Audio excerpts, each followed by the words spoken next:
Assalamualaikum warahmatullahi wabarakatuh.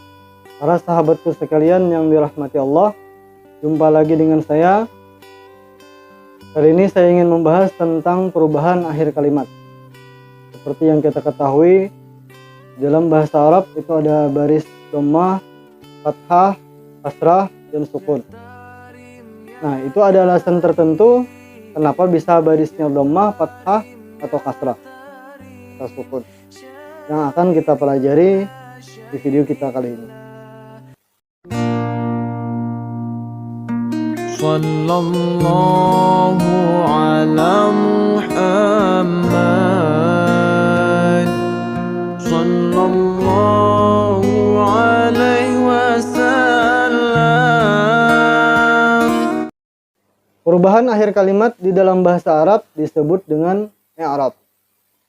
Perubahan ini ada kalanya dengan berubah barisnya, misalnya Zaidun, Zaidan, Zaidin, dan ada kalanya dengan berubah huruf terakhirnya, misalnya Abu, Aba, dan Abi. Perubahan akhir kalimat ini sangat dipengaruhi oleh dua hal. Yang pertama yaitu jenis kalimat tersebut, apakah jenisnya isim atau fi'il, kemudian fi'ilnya fi'il apa, isimnya isim apa, itu sangat berpengaruh kepada perubahan akhir kalimat ini. Nah, jenis isimnya atau jenis fi'il atau jenis huruf ini di dalam istilah santri Banjar disebut dengan list akhir. Nah, seterusnya yang kedua yaitu posisi kalimat tersebut. Apakah posisinya sebagai fa'il atau sebagai maf'ul atau sebagai mubtada, khabar, na'at, dan lain-lain. Nah, itu sangat berpengaruh kepada perubahan ini. Di dalam istilah santri Banjar, posisi kalimat ini disebut dengan list tengah. Kemudian para ulama mengelompokkan perubahan-perubahan akhir kalimat itu kepada 4 kelompok yang kemudian dinamakan dengan ahkamul i'rab. Yaitu yang pertama rafa, nasab, khafad, dan jazam. Setiap lafaz bahasa Arab, isim maupun fi'il, itu nanti bisa hukumnya rafa dan hukumnya nasab. Adapun hukum khafad itu hanya tertentu untuk isim. Jadi fi'il tidak mau hukumnya khafad. Nah, adapun hukum jazam itu tertentu untuk fi'il dan isim tidak mau hukumnya jazam. Seperti yang sudah saya sebutkan sebelumnya, bahwa jenis isim maupun jenis fi'il itu sangat mempengaruhi kepada bentuk perubahan akhir kalimat ini. Karena jenis isim yang berbeda, jenis fi'il yang berbeda mempunyai bentuk perubahan akhir kalimat yang berbeda pula. Dalam satu hukum i'rab saja, misalnya rafa, antara isim mufrad dan isim tasniyah itu mempunyai bentuk perubahan yang berbeda. Untuk itulah saya tekankan sekali lagi kepada pemula untuk benar-benar mengenali lafaz itu isim, fi'il, atau huruf. Kemudian mengenali juga jenis isimnya. Jenis isimnya apa, jenis fi'ilnya apa, jenis hurufnya apa. Sebelum kita membahas lebih dalam tentang perubahan akhir kalimat ini, alangkah baiknya kita juga mengetahui tentang lawannya. Jadi lawan daripada i'rab yaitu mabni. Arti mabni yaitu tidak berubah.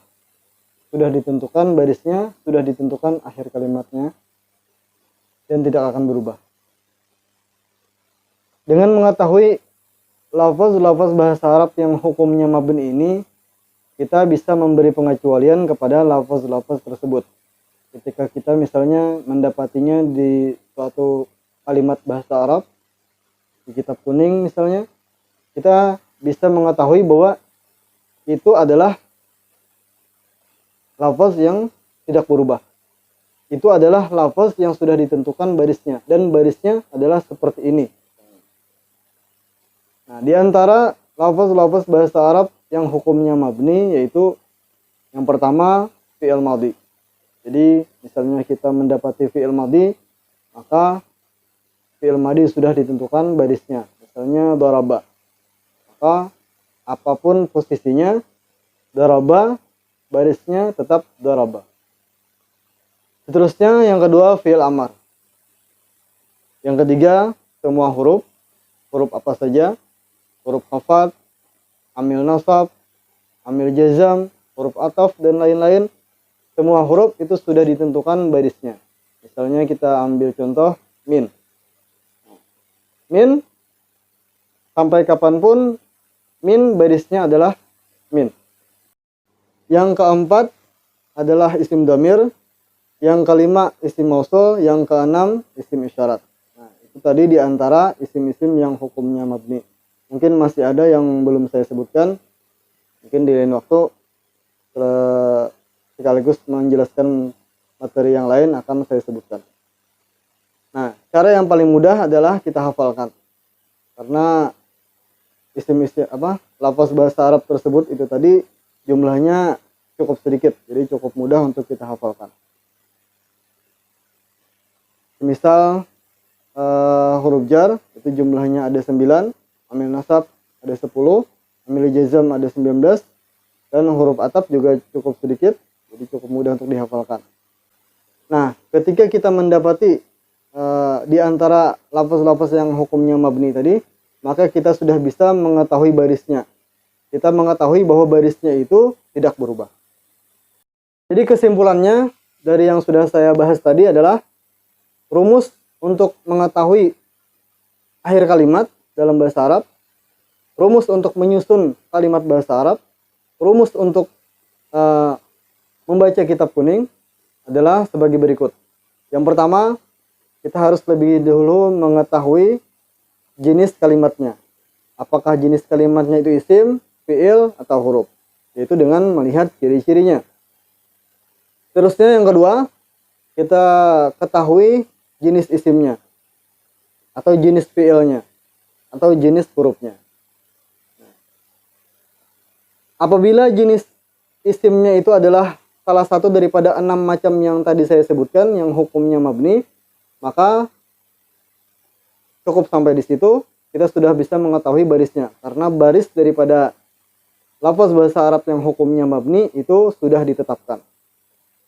Apabila jenis isim itu adalah jenis yang bukan hukumnya mabni, selain daripada 6 macam yang sudah saya sebutkan tadi, maka kita perlu mengetahui posisi lafaz tersebut. Apakah posisinya sebagai fa'il, atau sebagai maf'ul, atau sebagai mubtada, dan lain sebagainya. Posisi ini, masalah posisi kalimat ini akan saya bahas di video yang akan datang, insya Allah. Nah, ketika kita sudah mengetahui posisi kalimat tersebut, misalnya saja sebagai fa'il, maka secara otomatis kita akan mengetahui hukumnya. Karena antara list tengah atau posisi kalimat itu sangat berhubungan dengan hukum i'rab. Nah, dari sini kita bisa mengambil natijah atau hasilnya. Apabila isim mufrad hukumnya rafa, maka barisnya adalah seperti ini misalnya. Misalnya saja dhammah, barisnya dhammah. Nah, seperti itulah tata cara membarisi kitab kuning. Nah, untuk selanjutnya kita akan membahas masalah rafa. Jangan lupa bagi para sahabat yang belum mensubscribe channel ini, silahkan di subscribe dan bunyikan loncengnya agar para sahabat bisa mengetahui, belajar lebih dalam tentang bahasa Arab di channel ini. Wabillahi taufiq wa hidayah. Wassalamualaikum warahmatullahi wabarakatuh.